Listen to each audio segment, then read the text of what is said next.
안녕하십니까, 래피드입니다. 2월 6일, 2월 5일 리뷰를 오늘 올리겠습니다. 두산중공업 보도록 하겠습니다. 코스피 코스닥 어제도 상승을 좀 했습니다. 근데 아직까지는 완전히 상승 추세로 다시 올라가겠다라는 생각을 하지 못하는 구간이긴 합니다. 여전히 지금 하락 추세에 제가 그었던 선 두 개 위치에 있고요. 지금 여기서도 언제든지 음봉을 띄우면서 내려갈 수 있는 위치에 있기 때문에 아직은 보수적으로 접근할 수밖에 없는 그런 위치입니다. 조심하셔야 되는 구간이 맞고요. 투자자도 별다르게 움직임이 없었습니다. 기관과 외국인은 계속 크게 나가고 들어올 때는 지금 뭐 거의 5천억 미만으로 계속 들어오고 있는데요. 좀 지켜봐야 될 것 같아요.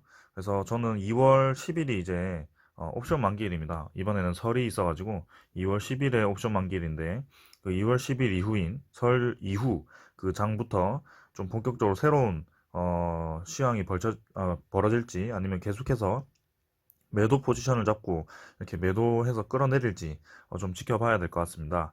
근데 미국의 이제 부양책이 좀 통과가 된 것 같아요. 그래서 대규모 또 유동성 자금이 투입되기 때문에 한 번 더 증시가 상승할 수도 있겠다라는 생각이 좀 들고 있습니다. 그래서 그런 자꾸 돈을 많이 풀고 있는데 한편으로 굉장히 걱정되긴 하지만 지금 단기적으로 보았을 때는 다시 한번 유동성 자금이 또 대규모로 들어오기 때문에 한 번은 더 힘을 받을 것 같은데요. 그게 일단은 미국 증시는 힘을 받는데 한국 증시도 같이 힘을 받을지 조금 살펴봐야 되는데요. 지금 제가 계속 주목을 했던 점이 환율이 많이 올랐다는 점이었습니다. 그래서 금요일에 1123원에 마감을 좀 했는데요. 그래도 다행인 것은 지금 현재 실시간 환율은 1117원으로 이전보다 좀 내렸습니다. 확실히 그 대규모 부양책에 의한 정책 때문인지 안전자산보다는 다시 위험자산으로 그런 선호가 높아져서 이렇게 올라가는 것인지 일단 다행히 달러가 내렸기 때문에 한국 증시의 가치가 떨어지는 그런 위험은 한숨은 돌린 것 같습니다. 그래도 다음 주 그리고 다다음 주 이렇게 해서 흐름을 좀 지켜봐야 될 것 같으니까요. 계속 주목을 좀 해보도록 하겠습니다. 하지만 채권이죠. 채권이 조금은 불안합니다. 제가 10년물 이걸 계속 주시하고 있는 이유는 이 10년물 채권이 결국에는 기준금리를 정하게 됩니다. 미국 그 민주당에서 계속 이제 이렇게 돈을 풀다 보니까 미국의 채권이 계속 올라가는 그런 어, 시- 네, 상황이 벌어지고 있는데 이게 전체적으로 보았을 때는 1.4달러였나요? 그쯤이 이제 원래 지지선이었거든요. 그래서 1.4달러까지 올라갔을 때는 좀 기준금리가 올라갈 가능성이 있기 때문에 지금 이 유동성으로 올라간 그 시장에서 가장 신경을 써야 될 게 이 유동성이 빠지는 거죠. 그게 아마 금리 상승인데요. 2007년에 서브프라임 모기지발 폭락이 있었습니다. 그때가 전 세계적으로 이제 증시가 떨어지는 아주 큰 악재였는데요. 그거를 경험해 보신 분들도 있을 거고 경험을 해보지 못한 분들도 있을 텐데요. 그 서브프라임 모기지발이라는 그 악재가 왜 벌어졌냐면 일단 계속 거품으로 경제가 쌓였습니다. 쌓였다가 금리가 이제 올라가니까 싹 빠지면서 그게 결국에는 시초가 이제 금리 상승이었거든요. 그런 점을 조심해야 됩니다. 이렇게 큰 악재 이후에 코로나19와 같은 큰 악재 이후에 경제를 살리기 위해서 무리하게 계속 돈을 풀고 유동성 자금을 풀어서 대출을 받고 그 대출이 또 대출을 받고 이런 식으로 계속 경제가 형성되었을 때 그때 절정에 달했을 때 금리가 올라가면 이제 큰일 나는 겁니다. 그래서 그런 걸 이제 과거의 경험으로 인해서 뭐 이런 FMC나 같은 곳에서 그런 한 번에 금리를 확 올리지 않고 천천히 올리긴 하겠지만 그래도 확실히 주가는 내려갈 수밖에 없다. 그런 상황을 조심해야 된다라고 말씀드리겠습니다. 그래서 이것도 계속 보겠습니다. 그래서 뭐 크게 변동성 없었습니다. 일단은 국내 증시는 그냥 아슬아슬하게 위치한 상태로 하향 추세 박스권 상단에 위치한 상태로 마무리를 했고 계속 좋은 흐름을 이어가면 좋겠지만 계속 지켜보겠습니다. 기관과 외국인은 또 코스닥을 팔았습니다. 그래서 이제 두산중공업 보도록 하겠습니다. 두산중공업 아침에 아주 강하게 상승해서 조금은 기대가 되었는데 아쉽게도 네, 오후에 반납을 좀 했습니다. 에, 드디어 이제 두산 인프라코어가 매각이 되었죠. 네, 저희가 기다리던 소식이 드디어 나왔고요. 인프라코어 매각이 되면서 8,500억 네, 매각이 되었습니다. 지금 지분이 35% 정도였나? 그게 이제 현대중공업에 8,500억으로 넘기긴 하는데요. 근데 한 가지 더 남은 게 있습니다. 네. 지금 중법인 투자자죠. 네. PI라고 하는데요. 저번에 이제 DRCC 소송 건이, 어, 이제 두산 쪽에 승소로 이제 넘어갔는데, 이제는, 그 동반 매도 청구권이라고 해서 걔네들이, FIA구나. 네. FIA였는데, 그분들이 이제 안전을 위해서 자산의 안전을 위해서 걸어뒀던 안전장치가 발동이 되었습니다. 그래서 동반매도 요구권을 통해서 이 DICC의 20% 정도의 지분을 매도한다는 그런 조약인데요. 그걸 같이 이제 매도를 하려고 합니다. 그러면 이제 이거를 이제 두산이 어떻게 해결을 해야 되냐에 따라 조금 변동이 있을 수 있을 것 같습니다. 근데 지금 보시면 현대중공업에서 이미 두산 인프라코어의 지분을 다 이제 가져갔습니다. 34.97%를 8,500억에 가져갔고 이 FI와 이제 협상을 좀 하는데요. 이미 1월 말에 여기 두산 쪽에 20%를 같이 매도를 하겠다라고 얘기를 좀 한 것 같습니다. 근데 이제 현대중공업 지주가 최종 매각자가 될 경우에는 우선 매수권을 통해서 인수 희망자들이 제시한 금액으로 FI 지분을 사들일 수 있다고 합니다. 그래서 업계에서는 이미 현대중공업 지주가 이 권리를 행사할 전망이 우세하다고 지금 생각을 하고 있고요. 아마도 현대중공업 쪽에서 DICC의 이 20% 지분을 가져갈 가능성이 높다고 보고 있습니다. 그래서 여전히 뭐 좀 불확실성이 하나 조금 남아 있긴 하지만 이미 이것은 예견을 했을 거고요. 여기에 대한 준비는 이미 했을 거고 이 계약 체결에서도 요 건수가 좀 준비가 되어 있지 않을까라는 생각입니다. 그래서 두산 인프라코어가 성공적으로 매도되었기 때문에 이제는 재무 개선은 유상증자 1.2조 그리고 3조 자관 3조 해서 4.2조를 확보를 하고 단기 차입금 6조 7천이죠. 그 6조 7천을 2.5조 정도죠. 네, 이게 이제 남았습니다. 2.5조를 네, 작년 3분기 기준으로 6.7조가 단기 차입금이었기 때문에 올해 9월까지 네, 9월까지인가요? 네, 상환해야 될 금액이 이제 2.5조 정도가 남아 있습니다. 그 금액을 이제 어떻게 하느냐 거기에 따라서 또 주가가 움직일 것 같고요.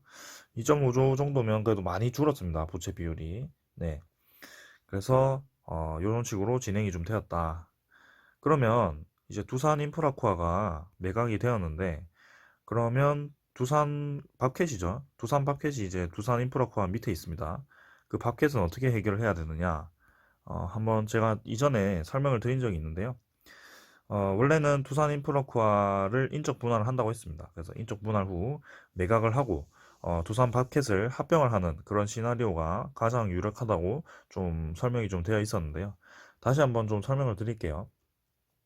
두산 인프라코어가 보유한 밥캣 지분은 51%입니다. 그래서 이 51%의 지분을 가진 회사를 뗍니다. 네, 두산 밥캣을 떼고 그 다음에 두산 인프라코어를 가진 그 회사로 두 개를 나눠서 이거는 이제 현대중공업에 매각을 한 거고요.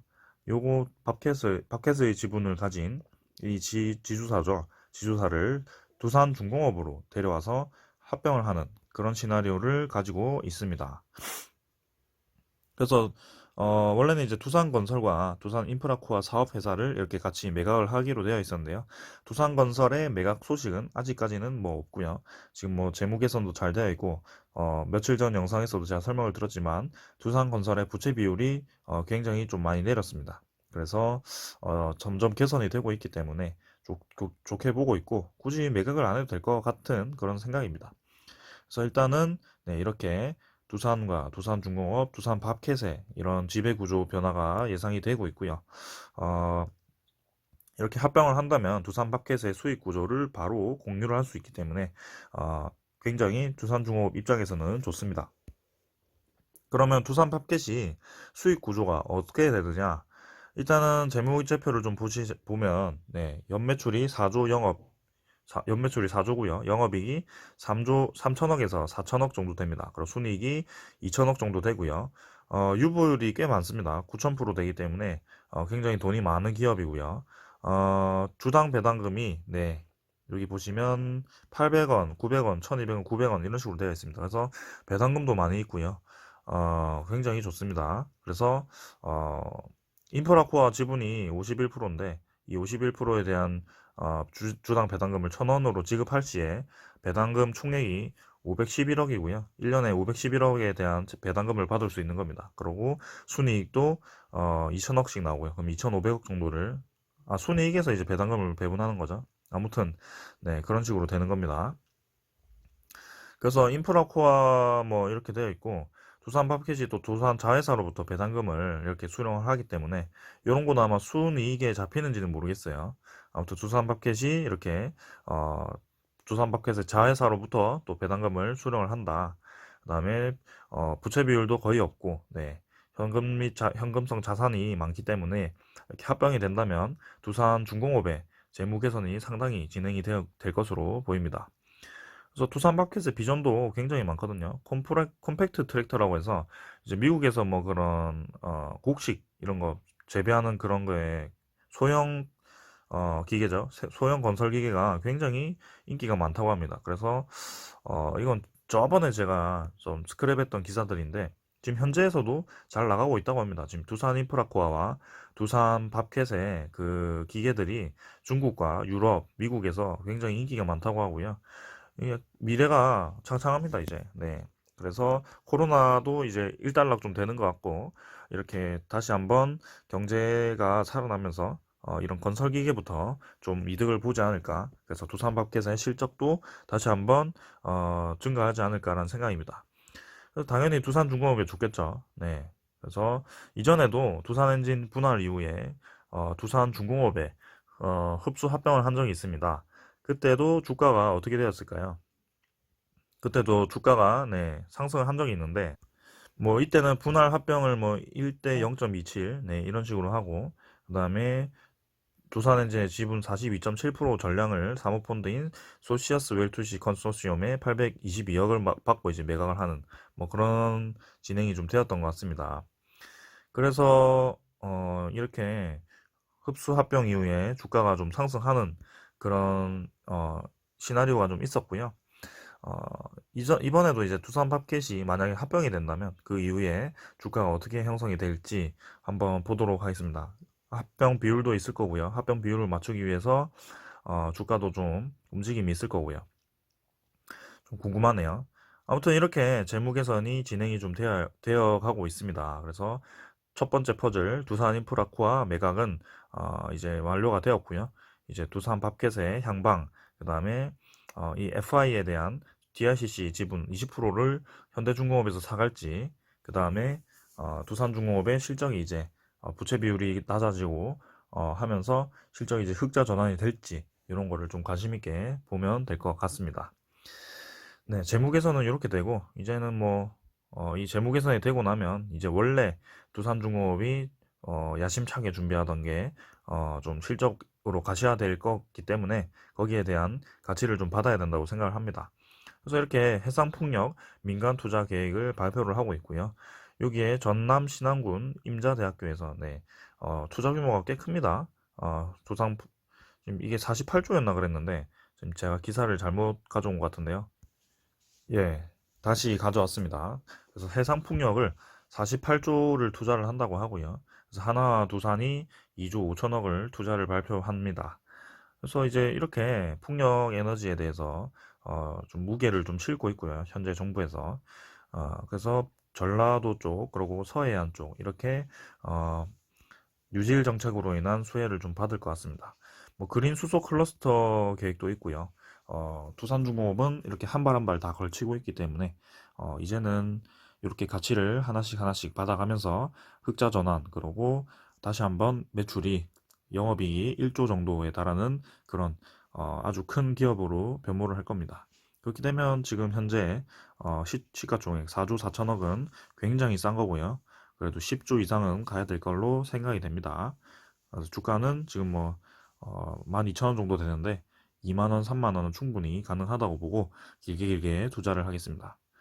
뭐 저보고 이제 길게 투자한다고 해서 어느 정도 생각하시냐고 물어보신 댓글도 좀 있었는데 저는 그래도 올해 말까지는 충분히 가져가 볼 만하고요. 내년 초까지도 생각을 하고 있습니다. 그래서 꾸준히 모아갈 생각이고 한번 움직임이 있을 겁니다. 이렇게 기나긴 박스권을 횡보를 하다가 한번 폭발적으로 올라가는 그런 구간이 있을 거기 때문에 그때까지 계속 가져가겠습니다. 네. 이렇게 계속 이제 에너지 관련주들이 관심을 받고 있습니다. 그래서 두산중공 이외에도 이렇게 한전, SKENS, 그다음에 CS윈드, 상강 M&T, 해상풍력 제조업체 뭐 이런 게 여러 가지로 묶여 있습니다. 그다음에 효성중공업도 수소 에카 플랜트를 짓고 있고요. 이런 걸 잘 참고를 하셔서 꼭 두산중공업만이 미래 가치를 받는 게 아니기 때문에 여러 곳에 분산 투자를 좀 하셔도 됩니다. 그래서 두산중공업도 지금 상당히 저평가되어 있는 것으로 보이기 때문에 크게 투자를 하고 있고 재무 개선 때문에 주가가 많이 눌려 있는 상태이기 때문에 제가 이렇게 중점적으로 주목을 하고 있습니다. 그래서 그 재무가 탁 해결이 되는 순간 억눌려 있던 주가가 폭발을 할 거기 때문에 조금만 더 힘내시고 기다리시면 될 것 같습니다. 그래서 어제 또 소식이 있었는데요. 세계 첫 수소법이 이제 5일부터 시행이 되고요. 이 정부에서 야심차게 준비한 수소 경제 활성화를 위한 첫 단계가 시행이 되었습니다.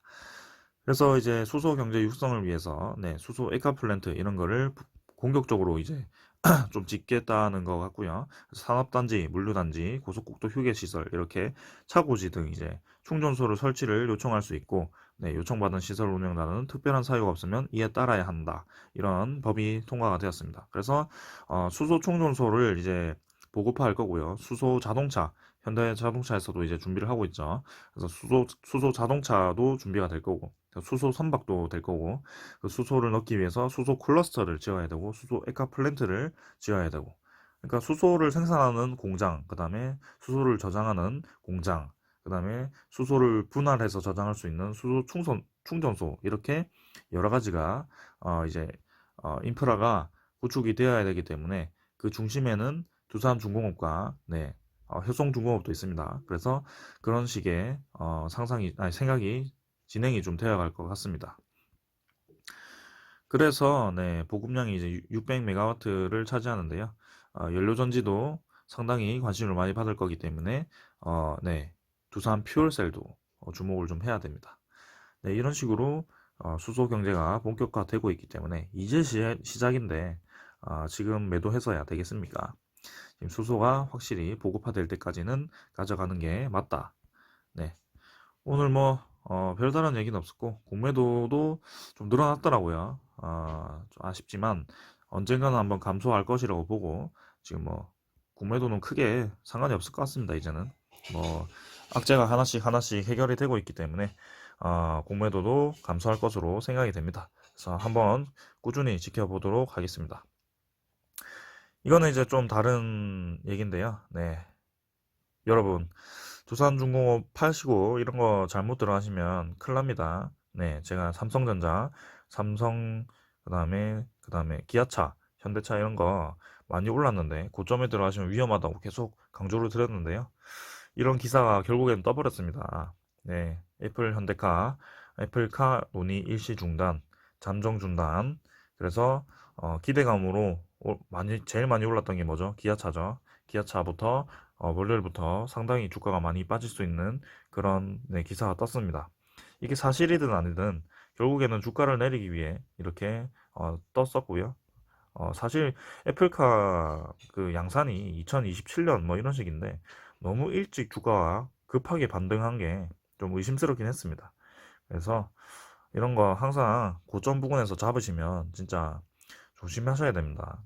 진짜 순식간에 반토막 나거든요. 그래서 저희는 반토막도 아닌 거의 10분의 1 토막 난 두산중공업을 저점에서 잡았기 때문에 올라갈 때까지 기다려 봅시다. 오늘 영상은 여기까지 하겠습니다. 감사합니다.